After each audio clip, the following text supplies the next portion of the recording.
Hello, everyone. What a pod.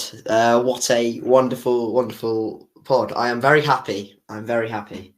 Over the moon, actually. I'm not. I'm annoyed, depressed, maybe clinically, I don't know. And on the verge of having a mental breakdown.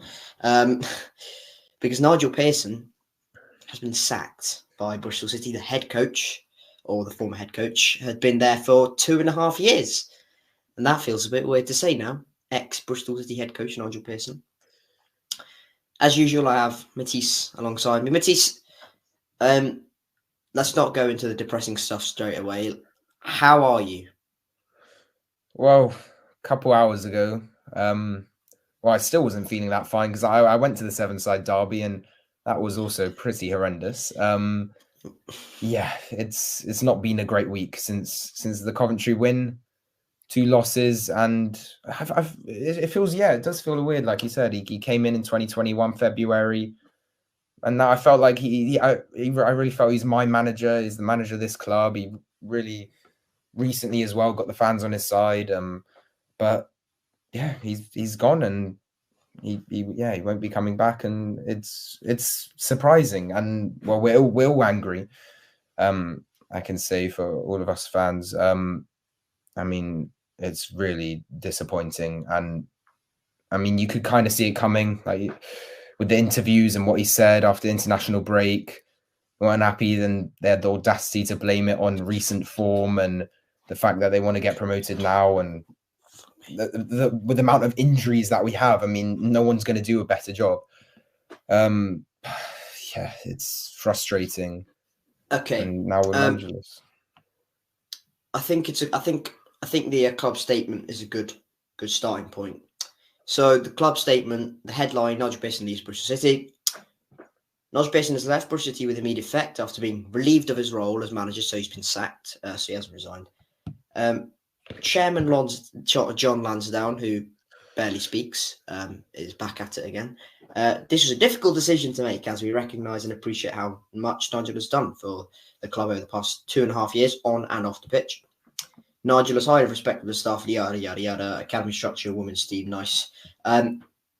We all wanted Nigel. This is the main bit that's infuriating fans, like utterly infuriating us, including us both as well.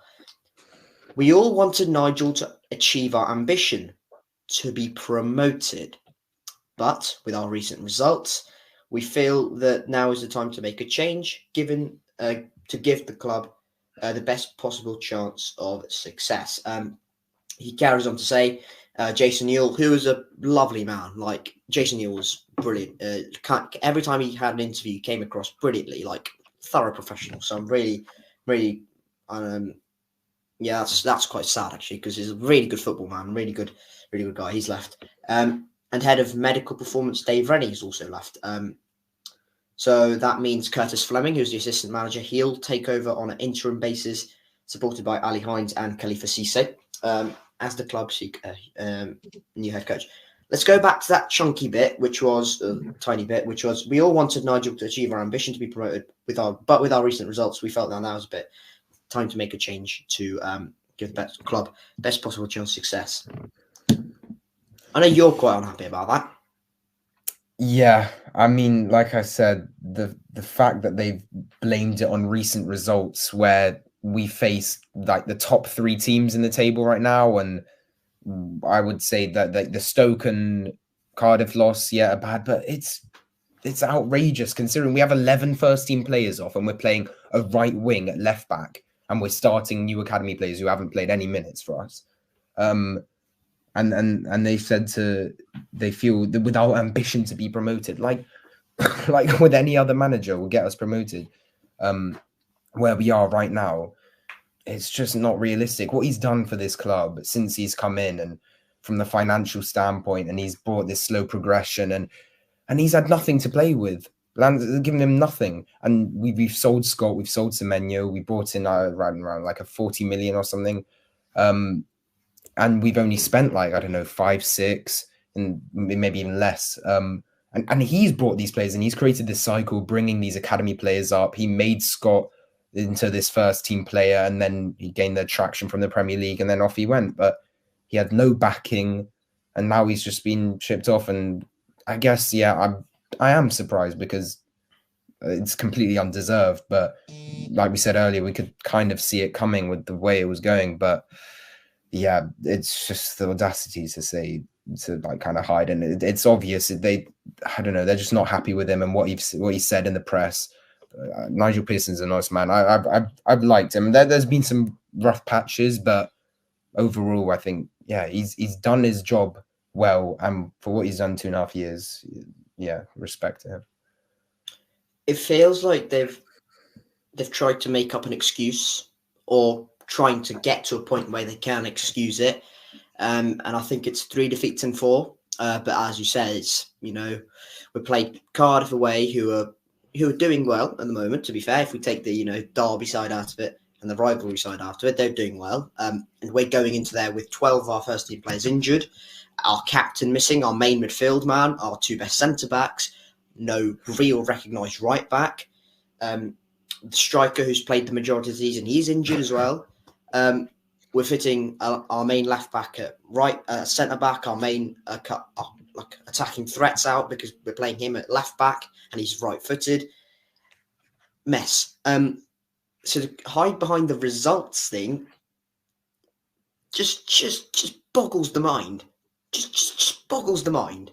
It is mental how you can hide behind results to justify sacking a manager who, let's be honest, they've sacked because he's not a yes man. Dean Holden was a yes man, but they had to sack him because otherwise they'd have been relegated. We would have been relegated under Dean Holden. We were only going one way.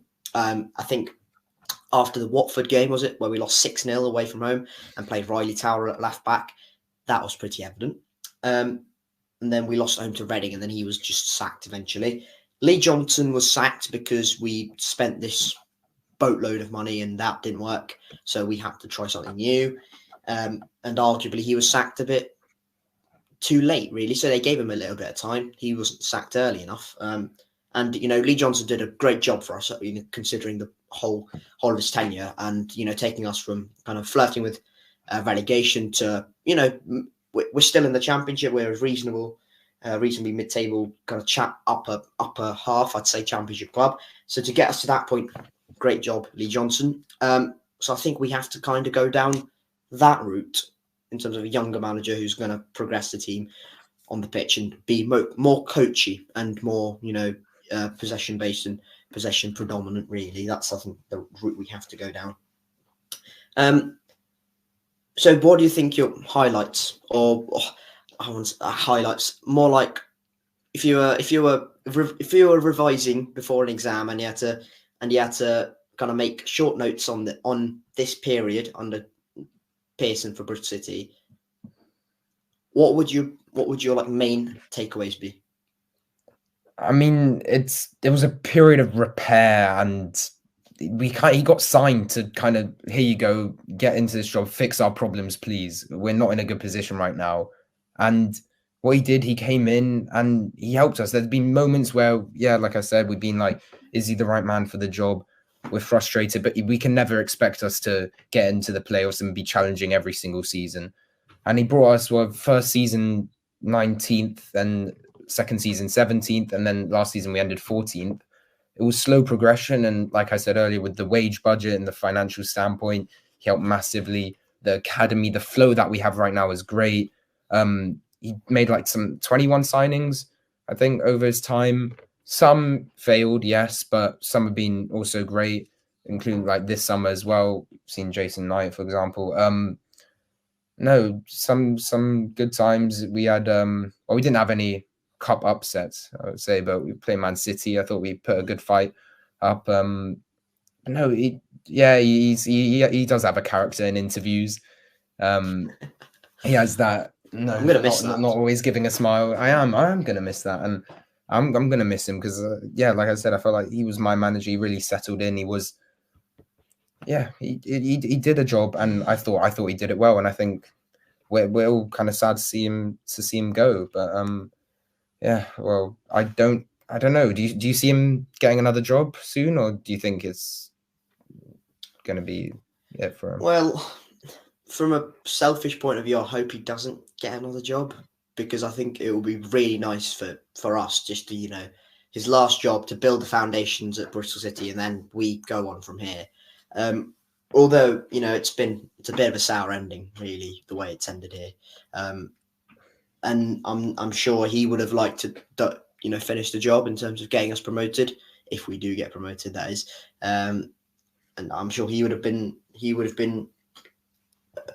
adamant on being the guy to take us there, because he's the guy who's built the foundations for 2.5 years here.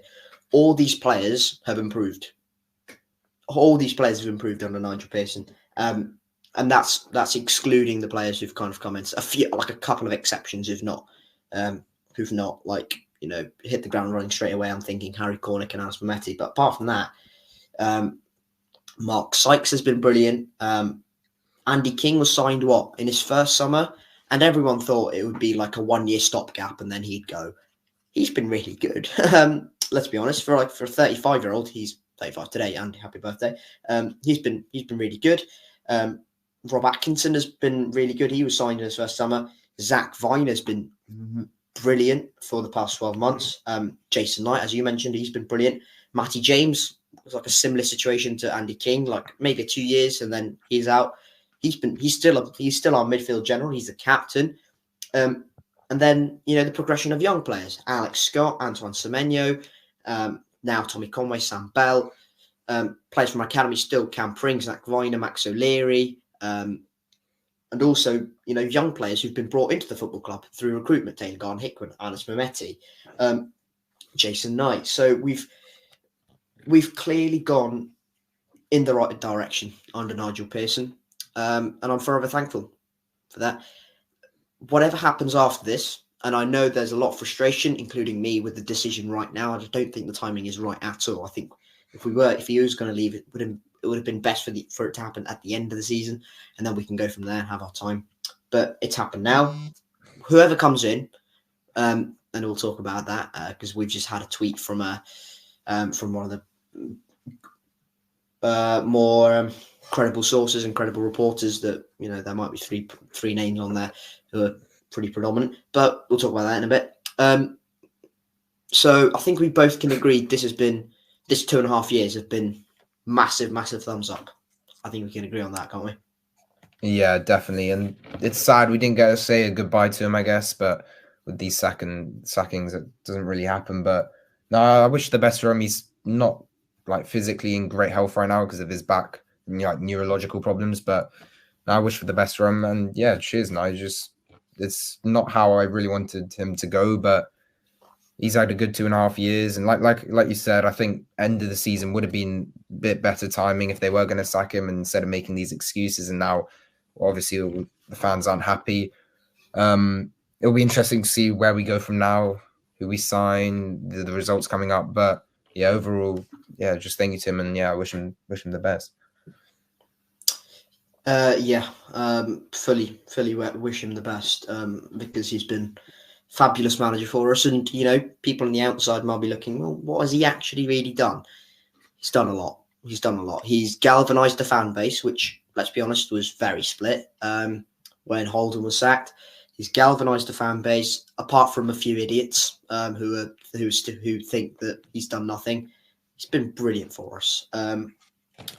And I'm sad, to be honest. I'm really, really sad that he's gone. But in a way, felt inevitable, didn't it? After that, especially after that Alex Scott sale, felt inevitable. Yeah. What were your thoughts on his kind of cryptic messages after, especially after that Alex Scott sale? It's just been kind of this slowly. It's been kind of embedded in these cryptic messages over a period of time. And clearly, his last interview was after Cardiff, and it was he signed off on the interview with the reporter said, I can't remember the reporter's name. Sorry. He said, "Well, we'll see you next week, Nigel." And then he went, "Yeah, hopefully, anyway." So, what are your thoughts on his kind of cryptic messages through this period? Yeah, I mean, like you said earlier, he's not a yes man like Dean Holden was. He kind of just seemed to be frustrated, and he's not. He shows his honest truth, and we know that it hasn't gone his way. He hasn't been given the backing, and like when he said he hasn't really been told anything as well. He was expected to have Alex Scott within the squad, and they sold him, kept the money, didn't reinvest it into the squad, didn't really give him anything to do with. And then the interview after the international break, he really showed it. He was irritated, and then clearly the board didn't respond well to that. And when he said, like, why don't you ask someone higher up? And yeah, like you said, now hopefully see you next week. Well, it's not going to be that. But yeah, it's kind of classic Nigel Pearson with these little messages. But yeah, like you said, I am surprised, but you could also see it coming eventually. But yeah, the timing not on point. Yeah. So overall thoughts on Pearson, because this will be probably the last time we talk about Nigel Pearson ever in detail, which is mental. But overall thoughts, he took a shambles of a club and he's galvanised it. He's galvanised the fan base. He's got all of us moving in the right direction. He's laid some brilliant foundations. The young players, the players who have been playing some good football, and he's moulded them and really got this moving in the right direction. So for that, forever thankful. And I seriously hope he gets a send off. Whether he will or not, I don't know. Hopefully he puts like a message on Twitter or something, and then we can all kind of, he reads all of that and genuinely can see what we're,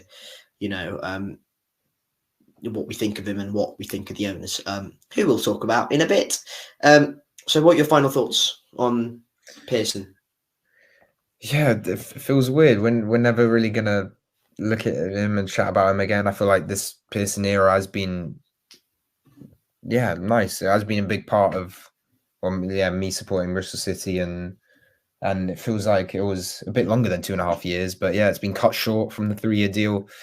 And he's off. But yeah, like you said, forever thankful for what he's done and this kind of cycle. Now we have a new generation coming through as well, like Yeboah, Knight LaBelle, was Joseph James, the new right back. Just like these players who show glimpses, and Yeboah, I mean, we all love him. We've already have a song for him, which was singing around Cardiff City Stadium as well. But yeah, thanks to him for everything he's done. And yeah, I guess we're gonna have to go and push on this rest of the season without him. But yeah, I guess goodbye, Nigel Pearson.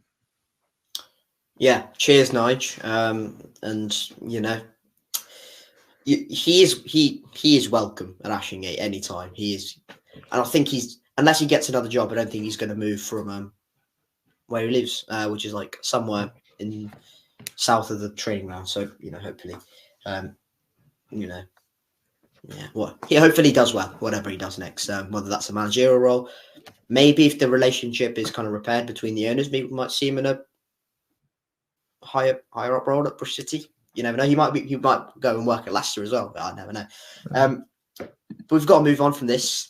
This is the post Nigel Pearson era for Bristol City, and this now the conversation moves on to who are we going to get next. So there's the usual, work managers who've just been sacked or recently sacked, and Gary Rowett, Nathan Jones, Michael Beale, John Eustace, Cisco Munoz, kind of clumping names together. So, what are you looking in a future Bristol City manager then? What would you want? Yeah, well, I quite liked what Nigel Pearson was trying to do. Sorry to keep going back to him, but like the high press kind of play and kind of how we moved away from this counter-attacking football, which is what you have to do if you want to realistically progress and become a top side. So yeah, we have gone for like kind of the older managers, so maybe a fresh, like new kind of take with a young manager and see what he can do with the squad. Like you said, the rumors about the new managers who had just been sacked. Some of them, we talked about it earlier before the pod, but like their style of football, like the Millwall. We'll we'll come on to specific names in a minute if you don't mind. Yeah. What I'm just asking, what kind of style, if you were Tom Rawcliffe, the COO, what style would you want? What style would you be looking at? Would you go experience? Would you go young? Based on where we are at the moment, as well. Yeah, based on where we are, I still think with the squad we have, we're not really gonna be looking to relegation. So a young manager for the rest of the season, maybe take a risk, see what he can do. More possession-based football. I think that's the aim, to go towards that type of football, keeping with the high press. We've got players who are used to that. But yeah, possession-based football, trying to keep the ball. But I feel like we need to learn what we can do with the ball when we have the ball, because recently in recent games and throughout the season been like a reoccurring problem of when we have possession, we usually don't get the result because we don't necessarily know what to do or create chances, and we haven't scored that many goals this season compared to playoff contenders, or created many chances. Our shots on targets, like stats, haven't been great at all. So yeah, more possession based, high press again, but turning into one of the top quality side. And also kind of what we saw in Ipswich on Wednesday, they were very sharp and they move very quickly. Their passes, one point, I feel like some of our players are passes, and sometimes the accuracy is pretty poor at some moments. But the Ipswich were a great side, high energy, pass, move, creating chances. They only won 1-0, but I thought they were a good side there. But yeah, like I said, possession based, high press, creating chances. No, I agree. I would like someone young, someone who's able to build and has a clear identity of what they want to imprint on this squad. Because I think the squad has the adaptability in terms of making that switch. Because I think we've got players who are good on the ball. I'm thinking of Viner, Naismith, James, Taylor Hickman, who are good on the ball. We might need a few areas, freshened up a little bit. I'm thinking goalkeeper, maybe right back, or something, something like that. But we don't know how good Ross McCrory is. But maybe a few areas. But we could do that. I think we might look down that route, similar to Johnson, and hopefully we look down that route. But we've had a tweet 40 minutes ago from Rob Dorset, who's a reporter on Sky, quite respectable, and he's come out with John Eustace, Gary Rowett, and Nathan Jones are top of Bristol City's list of candidates to replace Nigel Pearson, he's been told. City's bosses want to move quickly and already have a shortlist with those three out of work managers being the ones they want to talk to. Thoughts? Yeah, well, I was expecting a shortlist or sort of idea, because I wouldn't have thought the owners would sack him and then we don't know where we are. So yeah, a shortlist was expected, and these are the kind of coaches that recently just been sacked. It's kind of the same old news. So yeah, Gary Rowett for Millwall. We know Millwall, their brand of football isn't really that admirable. And when you go to places like Millwall, and we played them early in the season, it's kind of that sort of game where ball's in the air, not really football's being played. Managed to make the win in the end through Harry Cornick's long throw. But yeah. Nigel Pearson signing. Exactly. And then you said John Eustace. Bring Nige back. Bring Nige back. That's my opinion. That's all I'm saying. That's all. We all want that. John Eustace sacked by the Blues, Birmingham. I was surprised on that as well, considering they had a strong start to the season. Everyone was like, they are the dark horses. Well, their new owners wanted to go a different direction with Wayne Rooney. So, yeah, John Eustace, good manager. I'm not denying that. But the style of football has come into question a little bit. I'm not overly convinced. I'm not going to sit here and say I've watched Birmingham all season. The period John Eustace was there before these last 3 games. But last season it was kind of, stoic and a little bit defensive, and quite, they were aggressive, but they were, kind of compact and not very free flowing attacking wise. But this summer they signed, a few good attacking players, Dembele, Miyoshi, but I'm not really sure where they stand on the attacking, kind of, if we want, and if we were going to go down that route, we might as well just stuck with Pearson, really. Yeah, exactly. I thought it was a strange decision from that. I know they want to go down that route. I don't know if Wayne Rooney, from what he's done at like Derby and stuff, he didn't look too convincing as a great manager. But yeah, I mean, we both said we wanted a kind of young manager, something new, but I don't know if Lansdown will go down that route, and if we'll sign someone like that. I feel like we might just take one of these out of job managers, and well, like we said, this Sky Sports reporter has put these three, as well as Nathan Jones, who is Welsh. No, who is Welsh. No, that's not the problem here for Nathan Jones. He despises us, and we despise him. He's Cardiff born, which is, make of that what you will. We do have a Welshman in the squad. We have two actually, Lewis Thomas and Andy King, but that's not the point here. We're not going to take to him. He's not going to take to us, and that is the main problem here. We're not going to like him very much. I think he's a good manager. I think he's all right. But anything apart from Luton, he seemingly struggled. He went to Stoke, he struggled there. He went to Southampton, he massively failed there. So how good is he apart from Luton?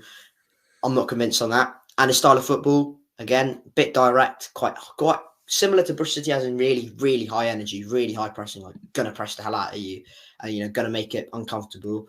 But I'm not overly sure on that either. And I'm not sure he'd want the job as well. So those three, I wouldn't mind Eustace to an extent, but I'm still not convinced.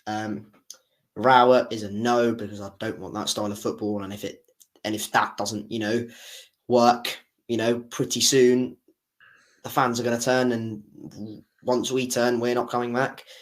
Nathan Jones, we already turned. We don't want him. So that kind of leaves a few managers who are still out of play. I saw one person say, was it Graham Potter?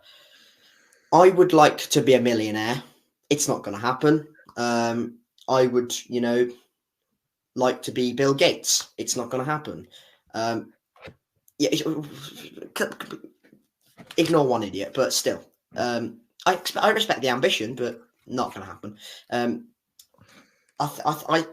I saw Michael Beale being linked, and I was like, okay, got sacked to Rangers, got left QPR, but generally he plays good football, and if he's given the time and he doesn't, ditch us for another club, that could be a decent appointment, and he again plays nice football. So I don't know.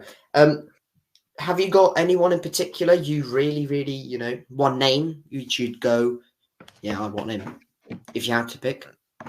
Not particularly, but like you said, we want a nice brand of football similar to what we've been playing, this high press. I feel like you said, John Eustace could be a decent signing, but Gary Rowett, if we move to this type of football, it's just not. We're a type of fan base where we feed off like these attacks and good style of football. But if we move to that sort of brand, it's really not what we're looking for. And we've already mentioned Nathan Jones. Graham Potter would be great. If I had to pick a name, I'd take him. But yeah, we want to get promoted. But he's not coming. He's not coming down to PS3. I'm fairly sure someone on TalkSport or something like that mentioned Dean Smith, and I'm going no. Ex Norwich, ex Aston Villa. He was interim at Leicester last season towards the back end of it. Just he was caretaker, not interim. He was caretaker. That didn't end well.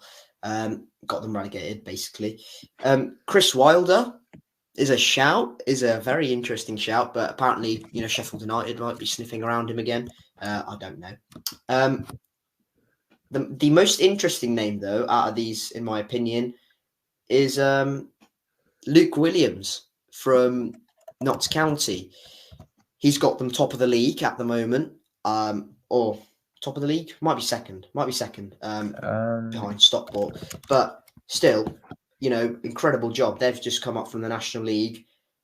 The team spirit there was ridiculous. I think he was here before in some capacity. He was the under-21 coach between 2017 and 2019. So maybe he has some sort of affinity and some sort of admiration for the club. And if we were to tempt him away, I'd be very happy with that. I mean, the fact that Notts County, obviously, they came up with Wrexham in the end. They've had a better start to the season. Yeah, they are second right now. It would be a good option for him as well, because even if he does get promoted, still be in League One, it could be a good move for him. I'm looking at his career. Did spend some time at Bristol Rovers in his youth career, but I'm sure that won't be too much of a big problem. But yeah, he looks like a decent shout as well. But we'll see. I remember back when Holden got sacked as well, there were rumours around Eddie Howe. And I mean, look I remember that. Yeah. Look where he's gone now. I mean, that he made a good decision, if those rumours were true, to not take this job. But wow, yeah, he's done great. But yeah, Luke Williams, shout. Dean Smith didn't work out with Norwich and couldn't get them back up. Yeah, it's going to be interesting, but I reckon we will see this decision be made within the next week or two. I reckon, just because of the fact that they made this decision, considering he still had this season left on his contract. I reckon they'll have, like we said, a short list of people prepared to take the job. So I reckon we'll get a relatively quick turnaround in the manager. I didn't say anything, but Steve Cottrell's available. All I'm saying. It's not going to happen, and I hope it doesn't, because I just don't want that. But yeah, I think it's because, look, it's happened like 4 or 5 hours ago, so we haven't got any sort of clarity yet who's actually going to be the next boss. But some names are better than others, and as much as I respect Rob Dorset, I sincerely hope it's none of the names he's mentioned, because if it is, our fan base is going to turn very, very quickly if things don't go well. Any kind of parting words on Mr. Nigel Pearson? And actually, any parting words on the new Bossum? Who could it be? Yeah, well, like we said earlier, thanks to Nigel Pearson, and we are all still frustrated, and we'll see how these next few weeks go. I reckon Nigel Pearson will put something up on Twitter or something. But yeah, undeserved. But at the end of the day, we do have to move on, and we have to look to someone new. So yeah, I'm also a bit gutted for Jason Newell as well. Thought he was great, and then the head of the medical department as well, which can be linked to the sort of injuries that we have. Some of them obviously weren't to blame with like rehab or how they train. But yeah, new manager. We'll see. Hopefully we'll move towards this young sort of manager. But yeah, this short list that has been released, it is early on though, so we'll see how the next few days unfold and what rumors come out. But yeah, hopefully someone who, at least at the end of the season, of course, to come in and yeah, create a nice brand of football. But I'm excited, but I'm still sad and disappointed and gutted, because I did like Nigel Pearson, but is what it is at the end of the day. And we move on with Bristol City. Well, we could be talking about Sheffield Wednesday, but that's pointless at this point, because this is much bigger. So we'll kind of talk about the ownership and then finish off there. The Lansdowns. Thoughts? Yeah. Out ASAP. Yeah, and that's the thoughts from most all of the fans. If you don't see that and you might be blind. But yeah, what they've done and the lack of backing, and if a manager has to come out and give these messages in interviews to the public to show his like despair and the anger and irritation that he has towards the owners, then you know it's bad. And we don't know exactly what's happened behind the scenes, but it's not good. And well, we know the excuses they've made to sack him. And yeah, just the lack of backing. And we mentioned it earlier, all this money, he didn't have anything to play with. And yeah, hopefully maybe someone, Dubai, USA, anyone willing to buy Bristol City. So I feel like we're a club that it's a beautiful city, one of the biggest in the UK, and if someone buys in, it's a nice place to live. It's a club that should be in this top flight Premier League, and the fact that we haven't been in the Premier League is, as a club and as a city, I think it should be. So yeah, if anyone from Dubai listening, or yeah, UAE, America, Qatar, please come by us. Look, I think with the Lansdowns, it's quite easy to jump on their backs after this because Pearson was very, very light. But you also got to remember he's done quite well in his kind of tenure here, and that can't be like, just brush on the carpet. There's also an element of frustration with Lansdown, which I think is evident ever since he's kind of gone. We are a kind of Premier League club, but paraphrasing a little bit. He's not really done much after that, and the frustrations, especially after not backing Pearson with the Alex Scott sale after the Alex Scott sale, is just bizarre. Because if suddenly the new manager gets this pot of money that he asks, I know if he wants to sign 3 players for 3-4 million and he gets it, Pearson hasn't got it, it's like, what are you doing? So yeah, I think they're going to have to be very careful in terms of what they do after this, and if they actually back the manager or not. And the frustration is there, and I agree with it. So yeah, I'm also kind of in the Steve Lansdown out camp, because this decision to sack Pearson has not been made because of football results. Because if it was, that would show the incompetency of the ownership, which is mental. And I don't think it's made on football decisions, because despite not a great run recently, 3 defeats in 4, as I said, there is a lot of context to it. Injuries, tough teams, teams in form, and just general, bit unlucky against a few teams as well.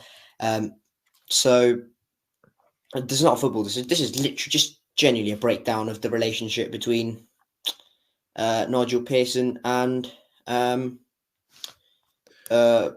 Steve Lansdown and John Lansdown, clearly, and that is the gist of it. Yeah, there's nothing more I can say, really. I'm with the Steve Lansdown and Lansdown's out camp, because this at the moment is just not good enough. They've split the fan base again, and yeah, if they do get the next appointment right, like 100% right, and we're all looking at this period and going, well, that was a brilliant, genius move, because that's now enabled us to make that step up to the Premier League, or wherever it is. But yeah, I'm in the Steve Lansdown out camp, because this is not good enough. That's not acceptable. I think we've covered the gist of it, haven't we? Yeah, most of the manager stuff. I guess, yeah, it's goodbye Nigel Pearson, and Lansdown out is what most fans are saying now. Cheers, Nige. But yeah, his time is up. More on the football side, I'll just quickly brush over, because we haven't actually talked about results. But yeah, it's a week of 2 losses. Still this lack of attacking sort of threat. We've scored 0 goals. Ipswich were a tough side. 7-side derby. Feel like we just didn't really turn up. The marking on the corner was poor, and then that skill was amazing on Cardiff's second goal, to be fair. Then the power just beat O'Leary, kind of just standing there, and it just went a little bit over him. But yeah, we got Sheffield Wednesday next weekend, probably with Curtis Fleming. I don't see us getting someone within the next week, but we'll see. But then QPR away, I think those two are must wins considering where they are.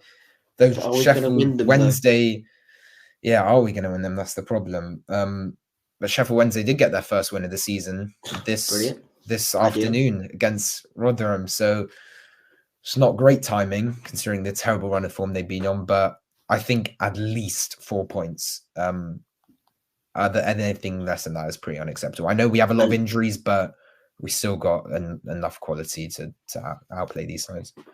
And QPR will probably have a new manager by then. And well, Nigel Pearson has been linked with QPR, so if that happens, interesting. But just don't do it, switching of managers, and don't get Gareth Ainsworth, because that would be that would just kill me. That would break me. I think we've covered the gist of it. Overall, very, very, very disappointed and very, very frustrated with the board at what they've done, because simply unacceptable. Pearson has been brilliant for us, and some may say, well, he's not really done anything, he's not got you promoted or anything. The context behind it is mental, the context behind it is very key, and yeah, it's sad day. And I've never really seen a fan base so united and so disappointed as well. Normally, when a manager gets sacked, it's very likely that it's after a run of bad results, he's lost the fans. Everyone's very happy and everyone's looking forward. This is so different. He's been treated unfairly by the board, and just depressing. Hopefully the new manager this is my message though. Hopefully the new manager gets the time necessary and gets the patience necessary, because it won't tick straight away. And if they are in charge of the first 2 games, that would be brilliant. That'd be lovely. That'd be ideal. But it probably won't happen. And if they are, then give them the time. And maybe Sheffield Wednesday at home and QPR away is the right time, and the right first 2 games to get someone in. But yeah, I don't know. I don't know where we're going with this. I don't know what direction the club's going into with the new manager either. Any final thoughts? Yeah, just it's going to be pretty big and interesting how we're going to take this, and yeah, the appointment will be crucial to see where we move on. But yeah, overall, very sad and frustrating afternoon and evening for Bristol City fans. Yeah, we're not exactly too happy. But yeah, we sympathise with Nigel Pearson, and yeah, I wish him all the best. And yeah, we won't be seeing him next Saturday. But yeah, thank you for everything. And yeah, I think about covered it all. Yeah. Weird podcast because we've not had a managerial change yet. But this is the first one, and hopefully not of many, because that would not be ideal. We'll be back with once we hire a new manager. And if that's before the Sheffield Wednesday game, we'll talk about Wednesday, and we'll talk about the new manager. If it's not, we'll talk about Wednesday in the next podcast. Sheffield Wednesday, that is. Not this Wednesday. That'll be weird. Sheffield Wednesday. And yeah, we'll talk about it then. That is it from the both of us. Thank you very much for listening to the 1894 podcast and another 45 minutes or so of complete ramble. And this feels a bit different, and this feels like crunch time for Bristol City. This next appointment is absolutely massive. They have to nail it on the head, or we're on a downward slope to League One. This has been Ani, who's been Yeah, talking a lot of shit. Who's been me? This has been me. This has been Depressed Me. Hopefully not depressed, next week, but Depressed Me. But yeah, it is what it is. We've got to move on. We do. But yeah, thank you guys for watching. Thanks for the support recently as well. Yeah, keep subscribing. You can listen to us on Spotify, Apple, Amazon Music, all that stuff. Yeah, follow our socials as well. And he also has a YouTube channel, my Instagram, and all that stuff. But yeah, hopefully next week, perhaps a managerial addition, and hopefully a win. There'll be more will be revealed in the next few days. I think more rumors, more like concrete managerial changes, more managerial news will come out.